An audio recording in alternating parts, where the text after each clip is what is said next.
Co-chairs, India welcomes the engagement of the Principality of Liechtenstein in presenting an updated model.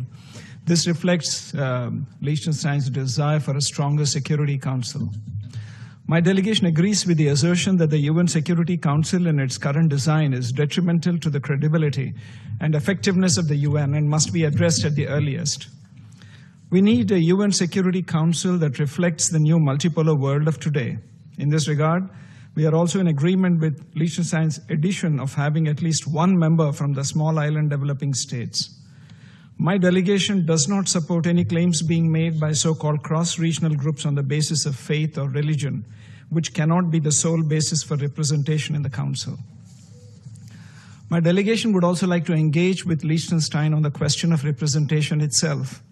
This model does not extend veto powers to any of the new members. In addition, the creation of the category of long-term renewable seats for 8 to 10 years does not again address full representation of developing countries.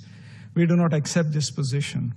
Further, the inherent contradiction in Para 2 between permanent basis and renewable term stands out as a key defining feature of the amended model by Liechtenstein. My delegation points to the text of footnote 1, which refers to the question of creation of new non-permanent seats. Let us be clear.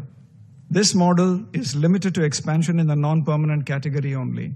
The semantics of serving on a permanent basis as contained in Para 2 does not accurately reflect this essential point. Once we agree on this aspect, it's clear that this model merely tinkers with the status quo. It's not intended to bring out real or comprehensive reform that member states and their citizens are aspiring for, and the UN is found wanting. My delegation also seeks clarity on the reason for bestowing a special status to some cross-regional groups, especially the League of Arab States.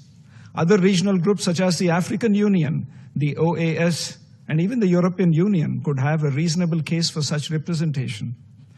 India underscores that equitable geographical representation in the permanent category, in particular the inclusion of regions such as Africa, Asia Pacific, and Latin America and the Caribbean, is essential for a legitimate and effective council.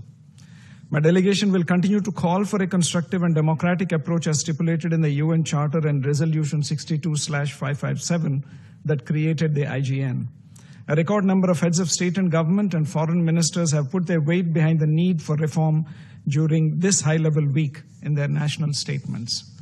At this time when multilateralism is facing so many challenges, we should rise to the occasion. We must begin text-based negotiations at the earliest to address all 5 clusters holistically. India will constructively engage towards the realization of a reformed and efficient UN Security Council. Thank you.